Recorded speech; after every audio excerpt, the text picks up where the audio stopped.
Sunday Night Production. Vous vous demandez si ça vaut le coup de regarder Validé, la série sur le rap de Canal+, ou au contraire, vous l'avez vu et souhaitez en connaître les coulisses, les petites infos qui feront mouche pour votre prochain dîner entre amis, eh bien restez avec nous, on va tout vous dire et à la fin, durant le cliffhanger, vous connaîtrez notre verdict, faut-il regarder Validé ?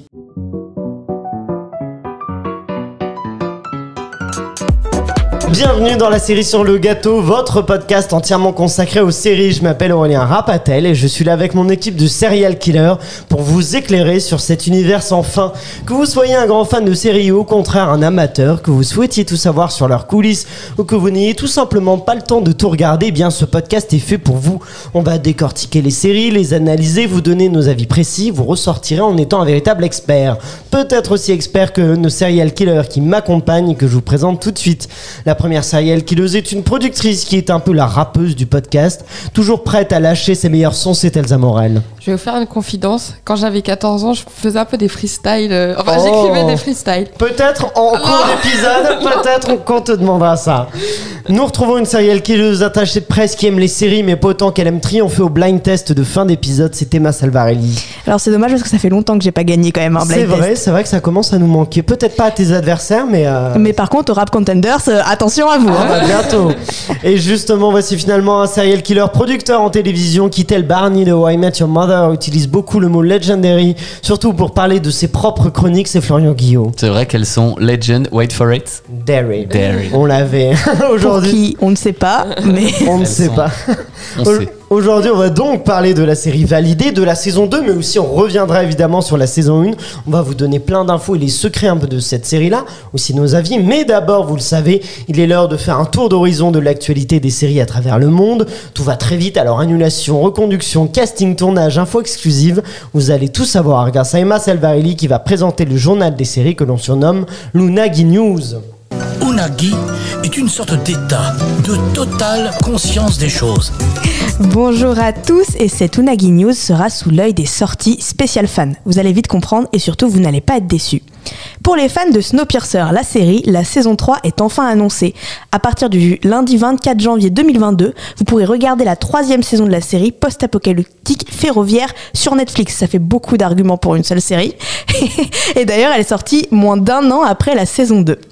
Attention mes confrères fans de manga, c'est la bonne nouvelle du mois de novembre, Demon Slayer est enfin disponible sur Netflix. Mes amis serial killers, si vous souhaitez vous mettre au manga, aux animés, je vous le conseille vivement, c'est à la fois beau et l'histoire est prenante, foncez. Pour rester sur les mangas, dans 2 jours, nous pourrons voir la sortie de la nouvelle série adaptée du célèbre manga Cowboy Bebop. Production Netflix, on retrouve au casting John Cho qu'on a pu voir dans Harold et Kumar, dans Star Trek, qui sera le rôle principal. On va aussi retrouver Mustafa Shakir, qui a joué dans Luke Cage et dans American Gods, et enfin Daniela Pineda qui a joué dans Jurassic World et dans The Originals. Les fans de Vampire Diaries, on est là. Et enfin, on terminera sur la sortie du 24 novembre dans 3 petits jours sur Disney+, de la série Hawkeye. C'est ça ? C'est Hawkeye que ça se prononce, ça. Je vous ai dit, les noms, c'est pas mon truc, donc ça va pas changer. Pour continuer dans la lignée des séries Marvel Studios, la lumière sera cette fois-ci mise sur le personnage de Clint Barton avec une mission, retrouver sa famille pour Noël. Alors, oui, dit comme ça, on dirait juste un film de Noël TF1 un peu pourri, mais ça pourrait peut-être être une bonne surprise, on verra bien. Bon, on le fera peut-être, effectivement. Du coup, on va plus l'appeler le faucon, mais le flocon. Oh là là. Elsa, on attend surtout tes meilleurs sons plus que tes meilleures blagues. Drop the mic. Est-ce que vous voulez réagir sur quelques informations ? Snowpiercer, par exemple, moi je trouve que c'est une série qui est pas ouf, mais qui est divertissante. Donc moi j'ai bien envie de voir cette saison 3. On voit qu'ils produisent à un rythme assez effréné, mais c'est pour ça que c'est pas incroyable, mais c'est sympa. Comparé au film, ça n'a rien à voir. Le film est incroyable, alors que la série... Le film c'est Bong Joon-ho, la série c'est quelqu'un. Si tu nous entends. On te salue. Bon, il est maintenant temps de rentrer dans le vif du sujet quand même avec notre analyse et critique de Validé. Il est donc l'heure de passer. Et c'est Florian Guillot qui va démarrer ce Rap Contender en nous parlant des origines de la série Validé. Alors si on parle des origines, commençons directement avec le titre. D'où vient le nom de la série Validé ? Eh bien c'est l'une des premières choses auxquelles Franck Gastambide a pensé, c'est pour lui valider un mot qui se démocratise de plus en plus dans le langage de tous les jours, mais aussi dans le langage urbain et évidemment dans celui du rap français. Et puis bien sûr, parce que ça raconte beaucoup de choses de sa série Validé. Être validé par une maison de disques, validé par le public, validé par la street, validé par ses pairs qu'on appelle aussi dans le milieu des grands, sans quoi on peut pas faire une carrière. Au départ, il n'avait pas du tout prévu de jouer dans sa série parce que justement, il ne voulait pas que ça ressemble à ce qu'il a l'habitude de faire et à ce pourquoi les gens le connaissent, c'est-à-dire des comédies avec Ramzy, avec Malik Bentala.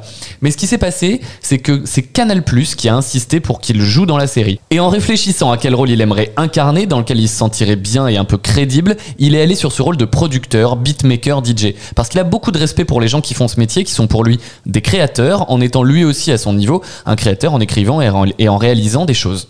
Pour écrire Validé, il ne s'est pas inspiré de séries sur le rap comme on aurait pu le penser, et peut-être que je vous en parlerai quand même un petit peu tout à l'heure si vous êtes sage, mais il a regardé du côté d'Entourage, cette série sur l'ascension fulgurante d'une star d'Hollywood et de toute la vie en coulisses, basée sur la vie de Mark Wahlberg. La série Entourage, il l'a prise surtout pour le côté dur. De la même façon, Gomorrah a été une grosse référence pour Franck Gastambide dans cette création. D'ailleurs, la réalité dépasse un peu la fiction parce que Gomorrah, en tant que série, fait complètement partie de la culture du rap français. Énormément de rappeurs font des références à Gomorrah. Énormément de rappeurs appellent leurs morceaux Scampia ou Savastalo. Gomorrah a influencé beaucoup de rappeurs en France, même Jul, le bien connu, a fait une chanson qui s'appelle Siro en référence à cette série.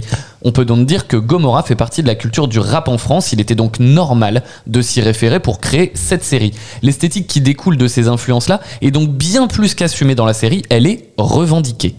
Le fait que les épisodes fassent 30 minutes, qui est un format qu'on connaît assez peu en France, et encore moins pour des séries qui sont pas des comédies du type sitcom, et bien ce format-là vient aussi de la référence d'Entourage. Pour Franck Gastambide, ce format allait pouvoir lui permettre d'avoir beaucoup plus de cliffhangers, dont il n'hésite pas à user, on en parlera sûrement. 10 épisodes de 30 minutes, pour lui, ce sont avant tout 10 cliffhangers très forts, qui en plus de vous rendre accro, vous donnent envie de voir l'épisode d'après. Et puis au passage, c'est le format parfait pour binge-watcher une série, donc ça lui va plutôt pas mal.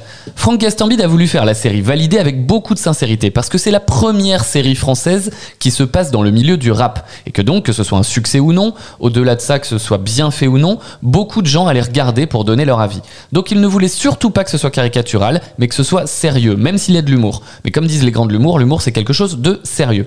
Sérieux, donc sincère, ultra réaliste et pour ça il fallait assumer de traiter de la violence qui se passe un peu dans ce milieu. La violence contribue à rendre ce milieu fascinant. Validé, ça traite aussi bien de l'aspect inside du business, c'est-à-dire comment on conceptualise un album, comment on le fabrique, quelle est la hiérarchie dans la musique, mais aussi l'aspect voyoucratie qui est lié à ce milieu. On voit à quel point c'est relayé par les médias, à quel point les réseaux sociaux ont eu aussi une place importante dans la façon de relayer des événements dramatiques. Les réseaux sociaux, justement, sont très très importants dans la série. La volonté de Franck Gastambide était de raconter les dégâts qu'ils peuvent faire, en tout cas dans la saison 1, sur un mec qui est propulsé du jour au lendemain dans la lumière. Le postulat de départ, c'était un jeune rappeur, avec la puissance des réseaux, peut passer de l'anonymat à une sorte de pseudo-célébrité digitale. Mais finalement, c'est une arène, car tout le monde tweet ou poste des choses en pensant être drôle, du fond de son canapé sans vraiment penser que ça peut blesser des gens très gravement, surtout lorsqu'ils n'y sont pas préparés. Franck Gastambide a une formule assez jolie qui résume bien tout ça d'ailleurs. Les critiques, ce sont les impôts du succès. L'une des plus belles victoires selon Franck Gastambide, c'est que le milieu du rap, quasi tout entier, soit associé à ce projet, car ce sont les premiers concernés et que pour lui, il n'était pas question de les tromper. L'autre chose importante à dire, c'est que Canal+ n'avait pas attendu la diffusion de la saison 1, et donc des résultats d'audience, pour commander une saison 2.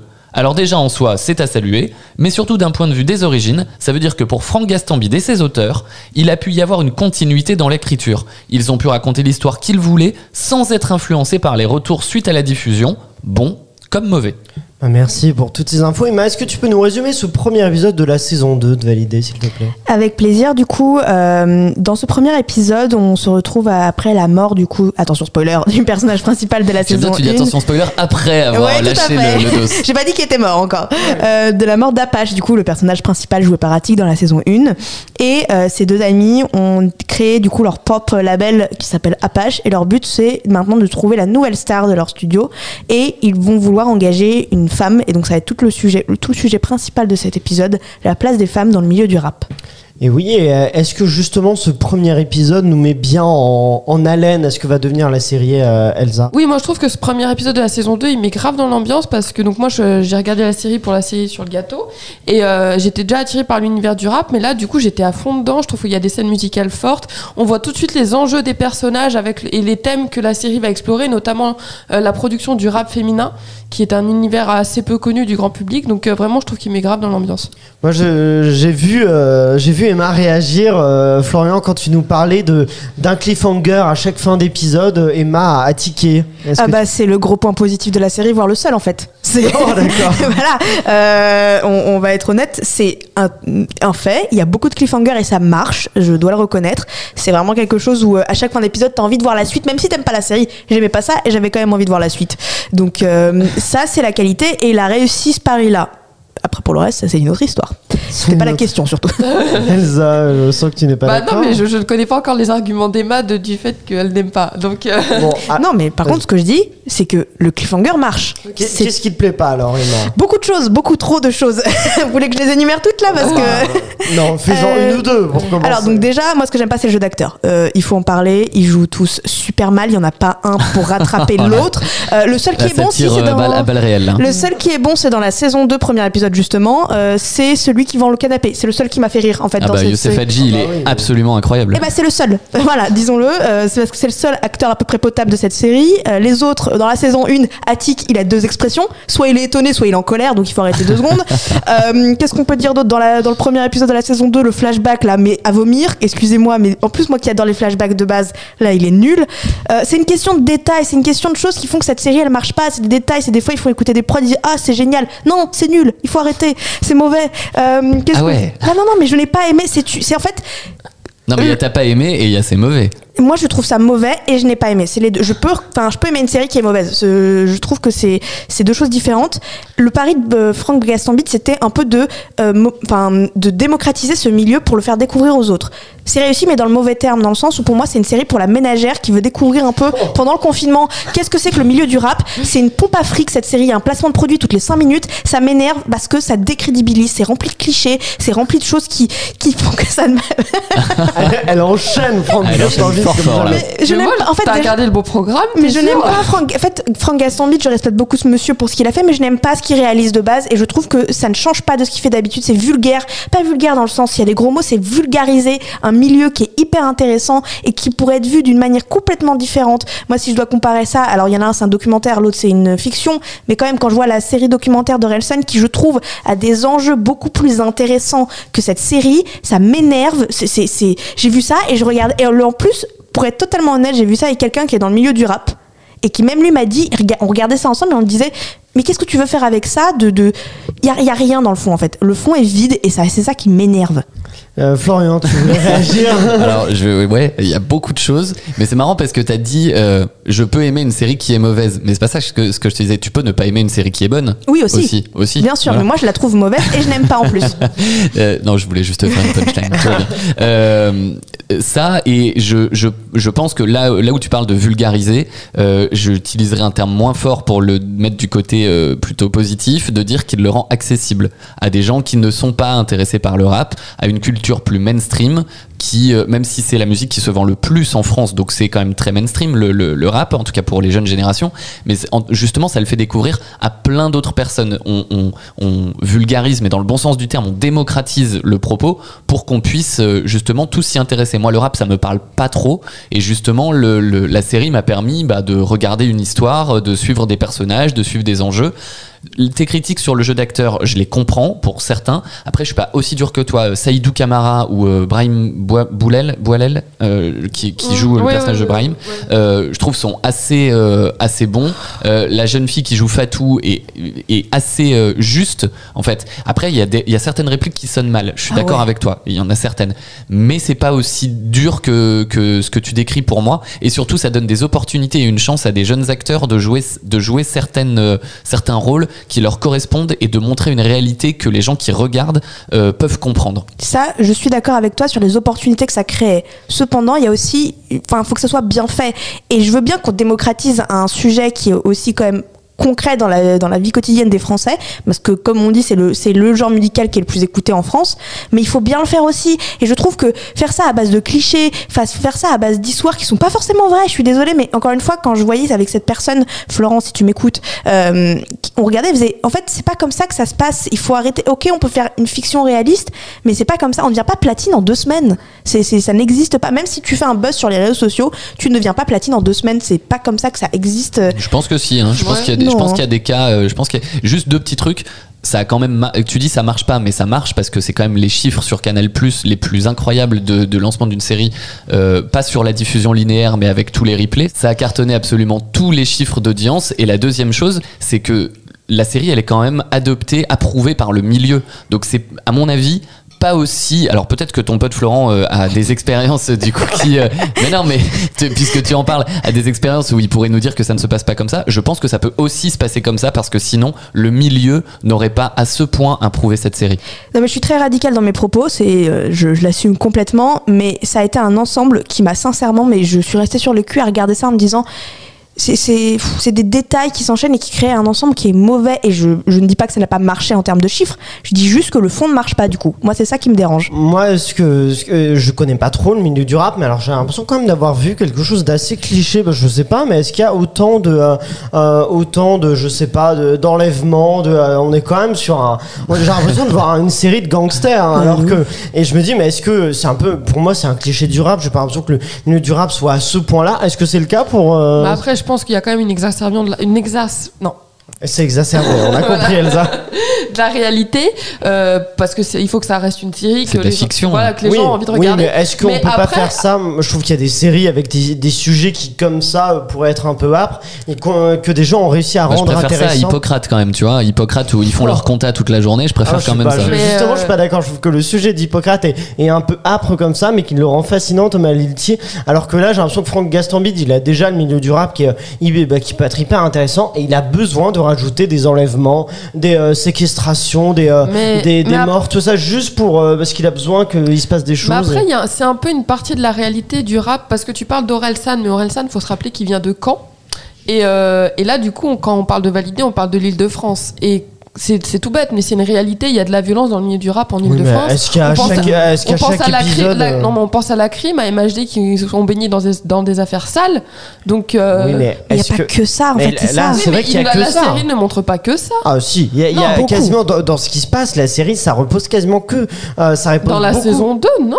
Bah si, ça repose beaucoup sur des enjeux de tiens, un tel. Mais vous oubliez par exemple que je suis pas d'accord non plus. Vous oubliez que dans l'épisode 1, il y a au moins 10 minutes, une scène de 10 minutes où on voit Alpha rapper et que tout le monde est dans la bonne vibe avec elle. C'est aussi ça la réalité.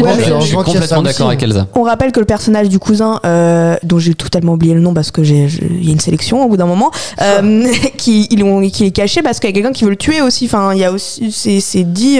Oui, mais ça fait partie d'une réalité. Mais dire que c'est que ça, je suis pas d'accord. Ça montre aussi un des piliers de la culture hip-hop qui est l'entraide, et on le voit aussi dans la série. On voit le DJ qui, même s'il aime pas trop au départ la fille Alpha, il veut quand même l'aider et ils arrivent à trouver un terrain d'entente. On voit les bonnes vibes. Non, moi je suis pas d'accord. Ça représente, c'est un équilibre qui est trouvé. Florian, je suis d'accord avec Elsa parce que mais alors complètement d'accord. C'est un aspect du rap français qui est moins connu parce qu'il est certainement plus récent, mais ce côté esprit d'équipe dont font preuve les jeunes stars du milieu, c'est un truc je trouve qui est vraiment montré dans cette saison 2. Ça ne renie pas le côté sombre de la série, la violence, les trahisons, les coups bas, mais les scénaristes ont vraiment profité de cette saison 2 pour mettre en lumière la solidarité qu'il pouvait y avoir entre les nouvelles générations de rappeurs, de beatmakers, de producteurs, de managers, parce qu'une fois dans le game, ils n'hésitent pas à tendre la main à de nouvelles têtes pour leur donner de la force, peu importe leur parcours ou leur origine, et ça je trouve que c'est assez réaliste et c'est assez vraisemblable par rapport à ce qu'on peut connaître réellement de jeunes artistes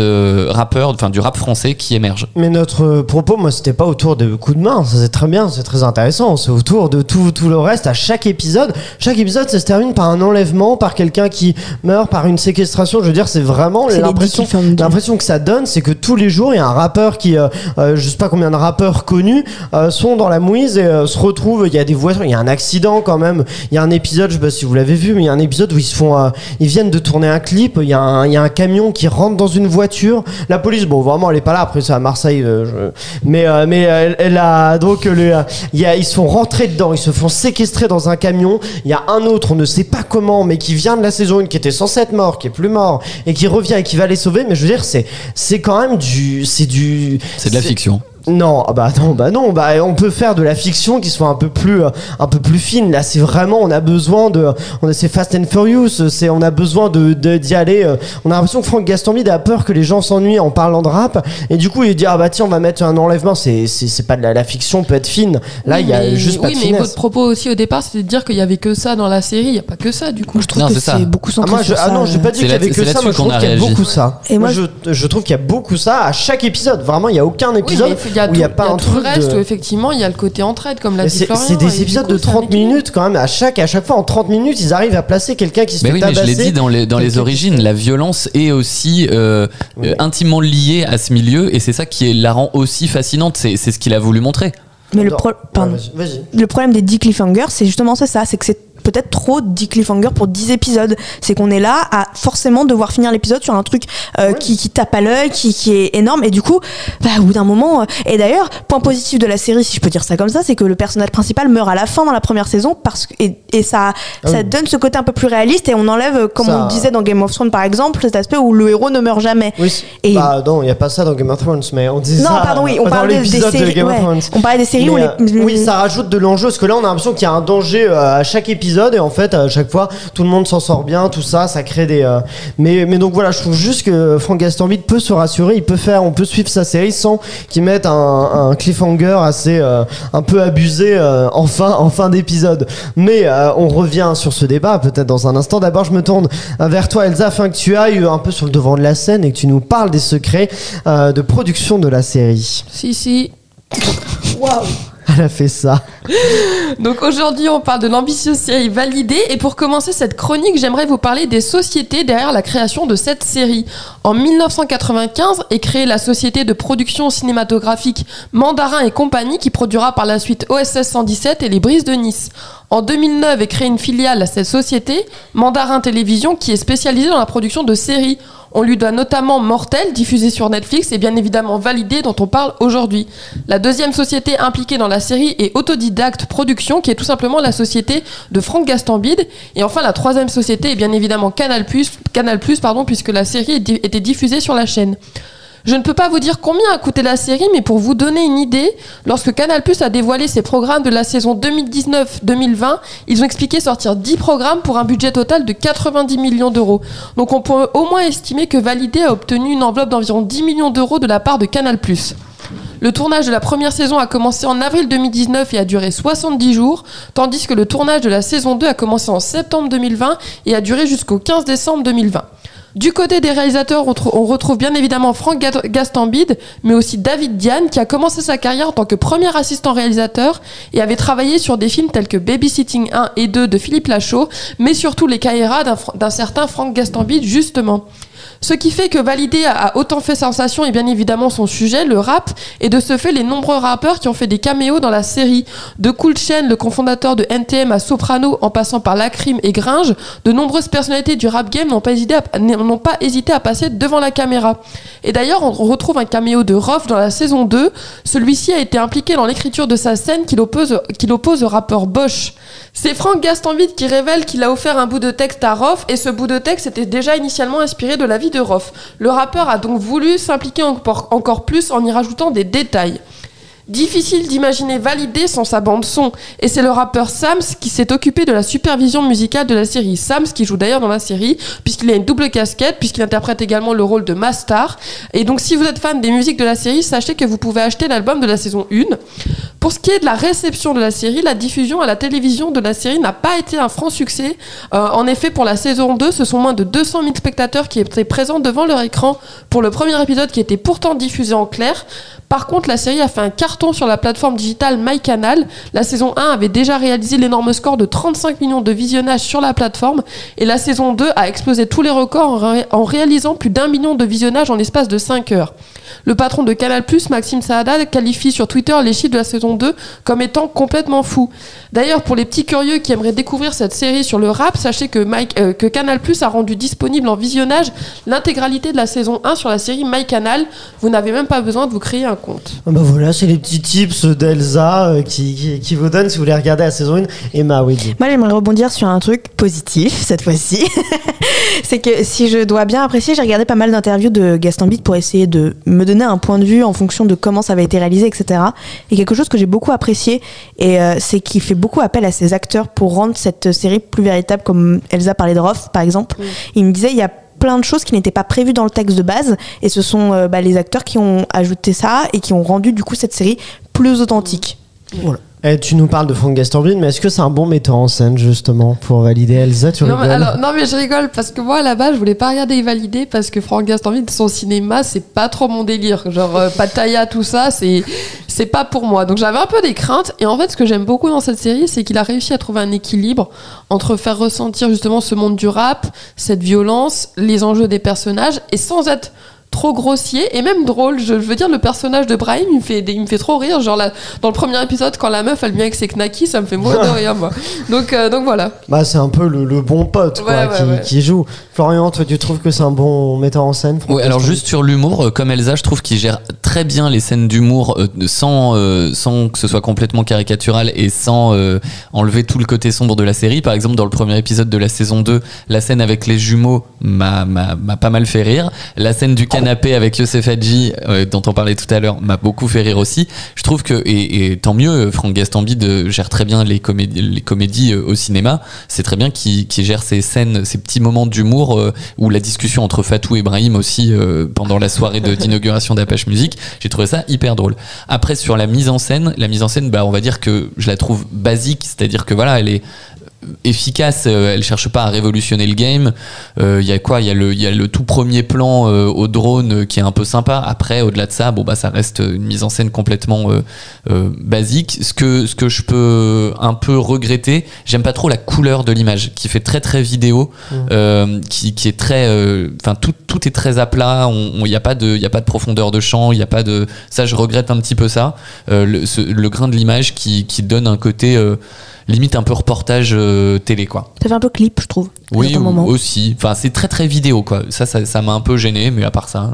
À part ça, rien de spécial. Est-ce que tu nous parlais, Elsa, de la bande originale? Est-ce que la bande originale est à la hauteur du sujet de la série?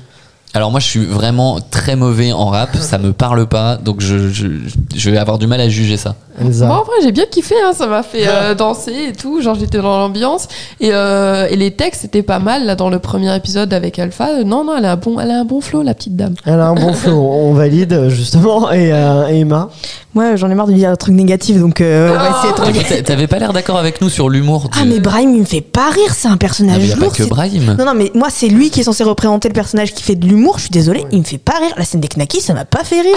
Non mais pour moi c'est juste le mec qui fait des blagues lourdes, je fais que manger, il fait limite que péter, c'est un peu ça son rôle. Il me fait pas rire, genre vraiment je le regarde, je suis en mode putain c'est tout l'humour de Gastambide dans Pattaya et dans... c'est Pattaya, c'est ça, oui, Pattaya, voilà, tout à fait. Mais Taxi 5 aussi. Il m'a pas fait rire, hein, je suis désolée, je le vois. Puis alors la scène des jumeaux, comment ça? Mais j'ai trouvé qu'elle en rythme, elle est non. La scène des jumeaux, parfois les répliques sonnent un tout petit peu faux, je peux l'entendre. La blague sur Big Flo et Oli, c'est pas drôle. Ok, mais moi ils m'ont fait rire quand même. Mais pour le rap maintenant, la musique, est-ce que la musique de la série est bien? Oui, parce que ça restait quand même des bons rappeurs. Voilà, pour moi ce sont des bons rappeurs, mais pas des bons acteurs, c'est ça mon problème. Et du coup, bah forcément, la BO est bien. Attic, il est fantastique comme rappeur. Moi, je l'aimais déjà avant, donc le voir dedans, c'est cool. Et elle est bien aussi, tu vois, mais bah, après, c'est très personnel. Je pense que c'est très subjectif. Le goût des musiques et les goûts et les couleurs, ça ne se discute pas trop. Mais sinon, oui, c'est pas incroyable, mais c'est pas mauvais. En tant qu'expert du rap, je peux dire. Et qu'est-ce qui explique le succès de cette série-là? Aujourd'hui, le rap, c'est la musique, le genre de musique le plus écouté en France et de loin. C'est-à-dire que toutes les stars maintenant, c'est des rappeurs. Donc pour moi, c'est normal. Et en plus, on est dans une ère du digital et le fait que la série soit disponible sur une plateforme digitale, ça a renforcé ça. Les gens, ils regardent ça sur leur téléphone, sur leur ordi.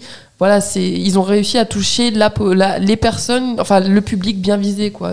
Est-ce qu'il y a aussi le fait que la saison 1 soit sortie pendant le confinement qui a donné une visibilité d'autant plus, surtout qu'à c'est à ce moment-là, si je dis pas de bêtises, que Canal+ avait offert est devenu clair pendant un certain temps avant que d'autres groupes télévisuels empêchent ça. Mais non, moi je pense que ça a rien changé, peut-être un petit peu, mais c'est pas du tout déterminant. La série aurait été un succès quand même parce que Elsa a raison, c'est le sujet avec le propos quoi sur le rap français où c'est le genre de musique qui se vend le plus. Les gens qui écoutent cette musique n'attendaient que ça, d'avoir une série qui parle de ça et qui parle aussi des quartiers, qui parle aussi de cette vie là, quelque chose qui les représente.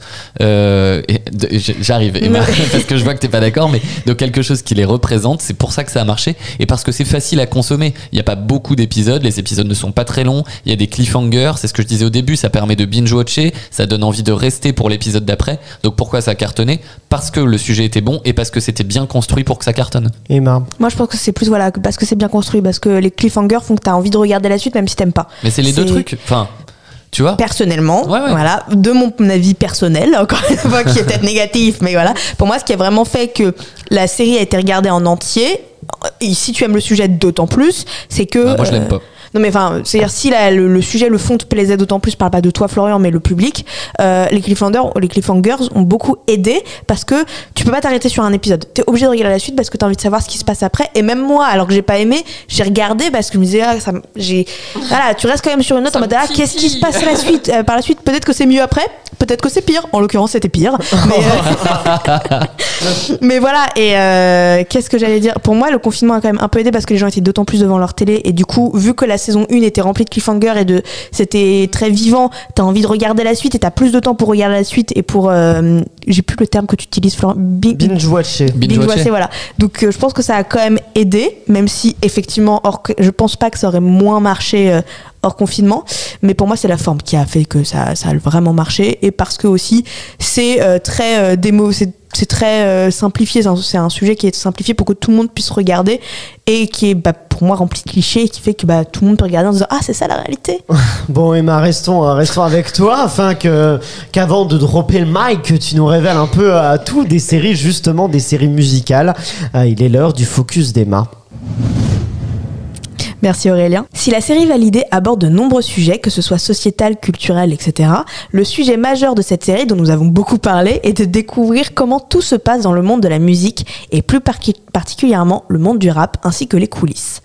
Le rap est aujourd'hui un des genres musicaux favoris de la population française, surtout plébiscité chez les 18-35 ans. En effet, dans leur livre « Le rap est la musique préférée des Français », Fif Tobossi, fondateur de Bouscapé, le site de référence de culture hip-hop, accompagné par Laurent Bounot et Tony Béard, explique que chez les 18-24 ans et les 25-34 ans, le rap est un des genres musicaux majeurs qui représentent respectivement 38,2% et 35,3% à écouter, au même titre que la pop ou la variété française. Mais pour autant, Validé reste la première série française à parler de ce sujet. Dans sa série Validé, Franck Gastambide avait un but précis, je le cite, s'adresser à un public dont on parle pas forcément beaucoup, aux nombreux fans de la première musique de France, voire du monde.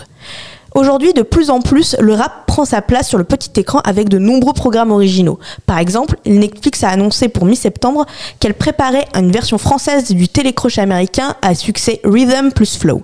Le principe, deux rappeurs SCH et Niska, ainsi que la rappeuse Shay, sillonneront la France à la recherche d'un nouveau talent du rap. Et mi-octobre, Amazon Prime sortait sa série documentaire sur le rappeur mondialement connu, Orelsan, Montre jamais ça à personne. Série que je vous conseille vraiment. Mondialement connu, Orelsan est connu mondialement, il a fait des concerts aux États-Unis, il a fait des concerts au Canada, etc. Ici, on observe d'une nouvelle manière les coulisses du monde du rap. Comment en arriver au même niveau que les plus grands? Et c'est ce que nous montre d'une certaine manière Validé avec le personnage de Mastar, qui est dans la série considéré comme un rappeur très connu. Cependant, les Américains n'ont pas attendu 2021 pour parler de ce monde musical. Depuis 2016, avec la série The Get Down, une production Netflix, qui est d'ailleurs l'une des productions les plus chères de l'histoire de la plateforme, et avec une reproduction hallucinante du New York des années 70 et plus particulièrement du Bronx, où se déroule en grande partie la série. Là où tout commence pour le hip-hop avec les DJ pionniers Grandmaster Flash et Kool Herc, d'ailleurs des personnages de The Get Down. Mais ce qui est intéressant dans cette série, c'est qu'elle s'attelle surtout à raconter la tribulation des 5 amis fous du rap en pleine explosion.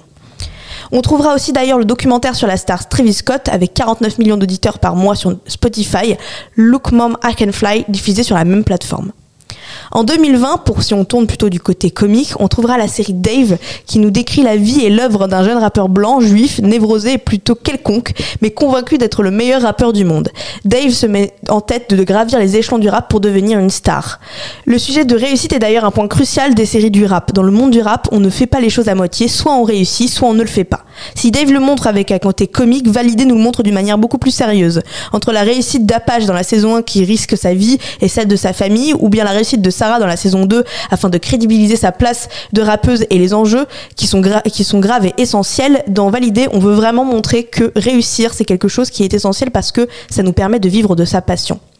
On aborde d'ailleurs d'autres sujets universels comme la vie en cité, mais aussi les points positifs et négatifs de la réussite, tous ces sujets qui ont inspiré les plus grands rappeurs.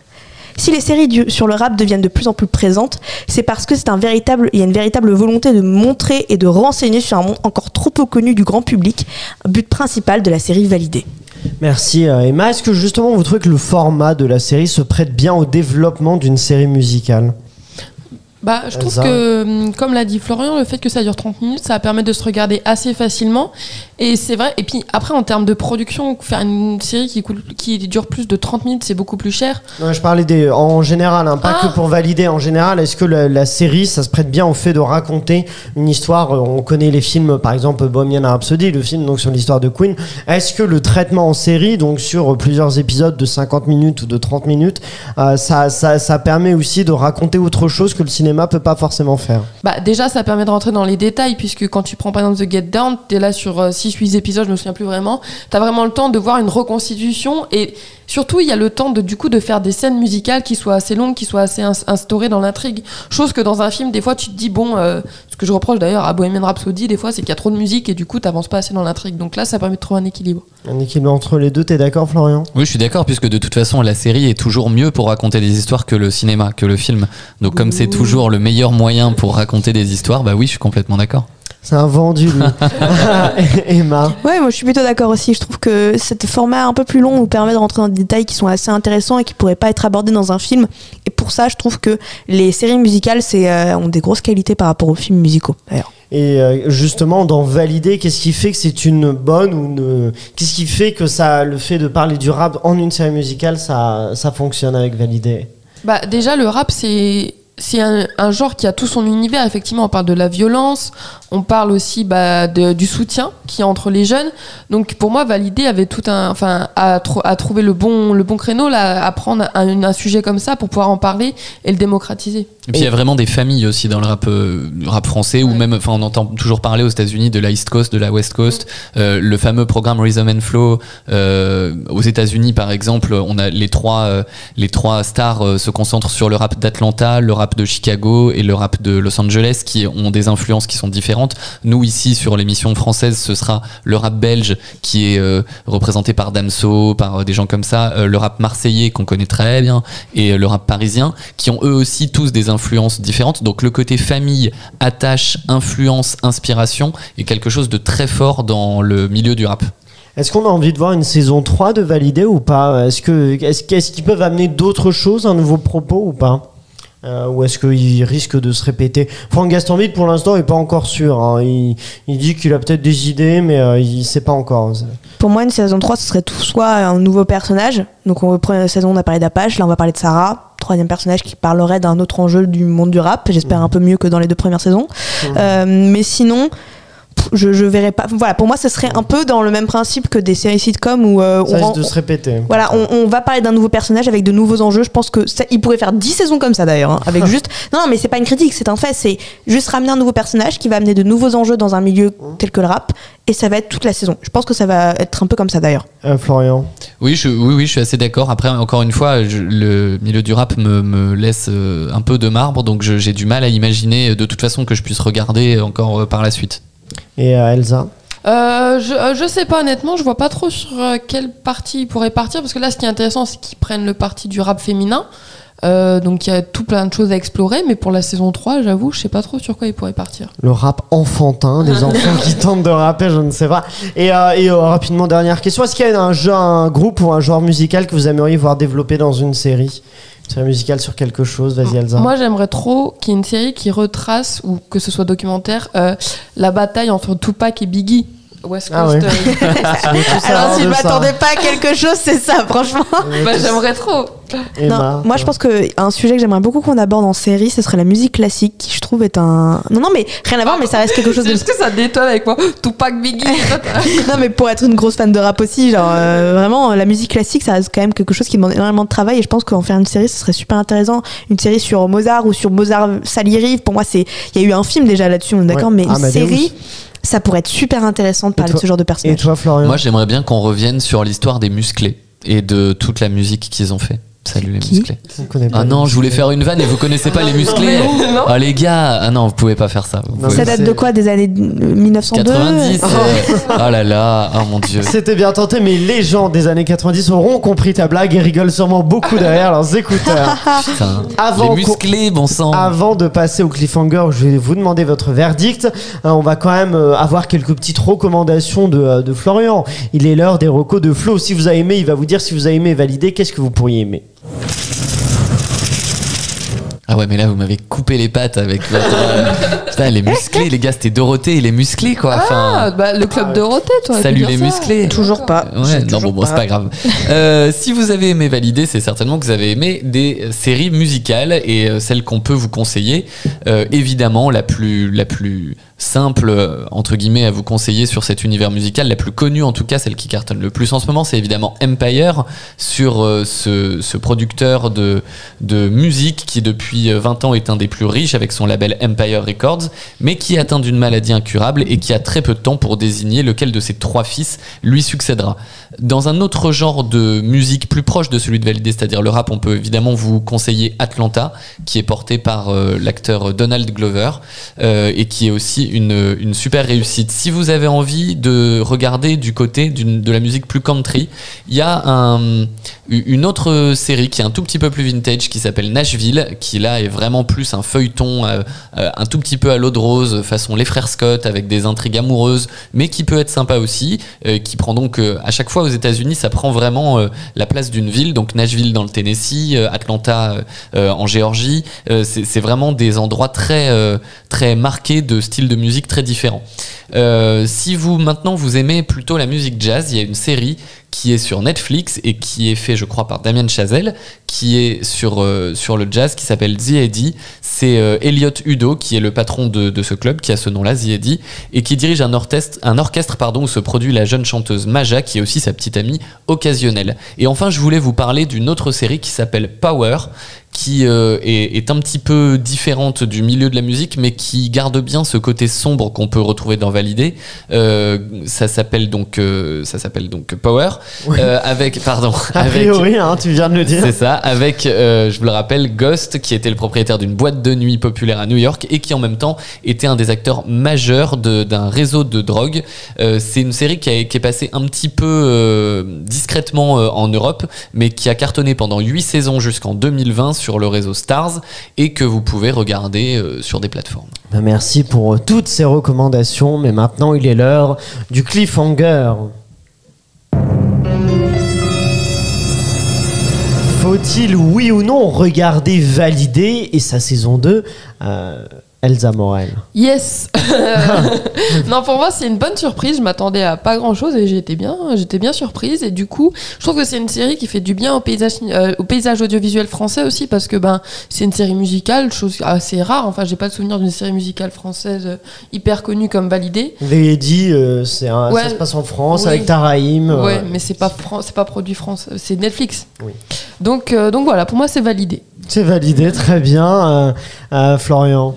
Comme on l'a dit, il y a plein de défauts dans cette série. La mise en scène est peut-être un peu basique, le jeu d'acteur sonne pas toujours hyper bien, les répliques sont pas incroyables. J'avais des réserves aussi sur la couleur de l'image, le grain, mais c'est facile à consommer pour toutes les raisons qu'on a évoquées précédemment. Surtout, je trouve que c'est très important que cette série existe pour parler au public qui aime ce genre de musique et pour qu'ils se sentent représentés. Donc pour pour toutes ces raisons-là, je pense qu'il est important de continuer de regarder le travail de Franck Gastambide, qui en plus fait quelque chose de différent de ce qu'il fait au cinéma. Moi, je vais pas continuer parce que le rap ne me parle pas, mais je pense que la série est très importante pour tous les gens qui aiment le rap et que pour ça, il faut continuer de la regarder. Et Emma? Eh ben écoutez, pour moi, c'est une alerte coup de cœur. Coup de cœur? Non, c'est une blague. Non, coup de gueule, coup de gueule. Ah, coup de gueule, ah bah dis donc, c'est autre chose. Non, ça va pas. J'ai vécu comme une sorte de trauma. De quoi? Trauma. C'est exactement ça, c'est vraiment, tu pouvais pas mettre un meilleur audio pour moi. C'est ma première alerte coup de gueule de cette de la ce série sur le podcast, gâteau. de la série sur le gâteau. Non, mais pour toutes les raisons que j'ai évoquées avant, j'ai pas du tout aimé. Pour moi, si vous devez regarder quelque chose sur le milieu du rap, regardez le documentaire sur Orelsan qui aborde le sujet d'une manière beaucoup plus, pour moi, vraie, si je peux dire ça comme ça, et authentique. Et voilà, c'est tout ce que j'ai à dire. Bon bah ça tire du côté Je des vais mains. mettre une alerte coup de gueule sur l'alerte coup de gueule d'Emma. Allez, ça part. Non, je rigole. Non, mais moi de mon côté, écoutez, j'ai pas trop d'avis sur cette série-là. Moi, j'avoue que en même temps, ça m'a fait découvrir des choses. En même temps, je m'en fous un peu. Je trouve qu'effectivement, il va trop loin dans les cliffhangers. Moi, je trouve qu'il aurait pu m'intéresser justement.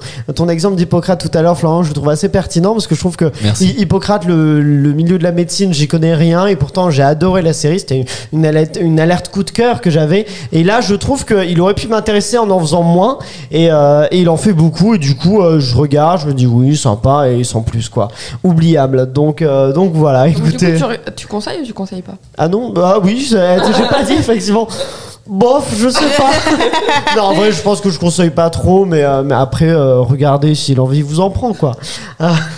Bon, vous avez compris qu'on est mitigé, il va falloir choisir sa team. Je vous propose, vous qui nous écoutez, de décider, de nous dire dans les commentaires, est-ce que vous êtes team Emma, qui est vraiment une alerte, un coup de gueule sévère. Moi, je suis mitigé, voilà. Florian, plutôt mitigé, mais plutôt un peu plus convaincu. Elsa, elle adore, donc à vous de décider dans quel team vous êtes. Hashtag team Emma, Elsa, Florian ou Aurélien. Mais restez avec nous car tout de suite je vous propose de se challenger en plus avec un blind test inédit que nous n'avons jamais fait dans la série sur le gâteau. C'est un blind test spécialement pour valider parce que c'est d'occasion. Mais d'abord il est l'heure du jingle quand même. I accept that challenge. Challenge accepted. Est-ce que vous acceptez de vous challenger dans ce blind test Bien qui sûr. vous attend? Ouais, Un blind gros. test terrible. Oh, putain. Un blind test que j'ai emprunté. D'ailleurs, j'ai emprunté à Navo, je le dis d'un bon moment. Il propose des blind tests avec 5 musiques en même temps. Faut retrouver quelles sont ces musiques. Donc là, on est en série. Vous allez entendre 5 génériques de série en même temps. Et à chaque fois que vous en avez un, vous me le dites et je l'enlève et on écoute les autres. Et puis Ah, ok. voilà. Donc, et vous gagnez un point quand vous en trouvez un. Ça va être intense, hein, mais si vous êtes prêts, ça commence maintenant. Vous êtes prêts? Ouais. Ouais. Bah c'est parti, vous me dites G dès que vous en avez un. Et si vous les avez tous d'un coup, bah, vous avez gagné, écoutez. C'est parti. J'ai Florian. The Big Bang Theory. J'ai Il a, ok, The Big Bang Theory, un point pour Florian. une nounou d'enfer. Une nounou d'enfer, exactement. Il y en a déjà 2 qui sont partis. Oh, ça a été efficace. Hein. Je remets pour la suite. J'ai. Ah là, c'est des égalités entre Florian. Je sais pas, tu dis. C'est qui? Non, bah, en plus, on a entendu. Donc, allez, je le mets à personne. C'était quoi? C'est les Simpsons. Simpson. Allez, celui la balle au centre, il est pour personne. On continue avec les suivants. J'ai Elsa. Trou détective. Trou détective, exactement, qu'Elsa a bien reconnu. Bah, il en reste plus qu'un. C'est parti. J'ai. Florian. C'est 10%. 10% Putain, exactement, ça fait donc 2 points pour Florian, 1 point pour Emma et 1 point pour...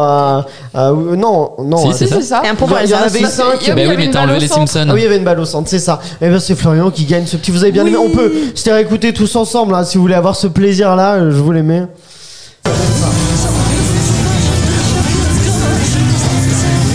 C'est pas très On agréable. n'avait hein. vraiment rien demandé, Aurélien. Tu... Ah bah, j'ai senti que vous en aviez besoin. Pas Bon, bah, du c'est tout. une Donc, victoire je de. peux choisir la série qu'on va traiter dans 2 semaines. Bah écoute, si ça te fait plaisir, on peut te Alors, proposer ça. ouais. Qu'est-ce que tu aimerais faire dans J'aimerais 2 semaines bien qu'on fasse, en teasant, tu vois, on va pas dire tout de suite, mais j'aimerais bien qu'on fasse une série politique Série politique. Enfin, une série, une série d'anthologie qui là parle de politique américaine. Très bien. Bon, bah, petit suspense. Vous saurez ça dans 2 semaines. Rendez-vous dans 2 semaines pour savoir ça. Merci à vous tous, Serial Killer, d'avoir été avec nous. Merci à tous ceux qui nous écoutent, à nos auditeurs. Merci à The House of Running, depuis lequel nous enregistrons, à Pierre-Emmanuel et Guillaume. N'hésitez pas à partager au maximum la série sur le gâteau. Et vous pouvez d'ailleurs nous suivre sur notre compte Instagram, la série sur le gâteau, tout attaché, où vous avez plein de contenus exclusifs concoctés par Emma et Elsa. Vous allez voir, c'est fait aux petits oignons. Et voilà, merci d'avoir écouté ce podcast. On se retrouve très vite avec une nouvelle série, de nouvelles infos, de nouveaux blind tests. Et ça, c'est la série sur le gâteau.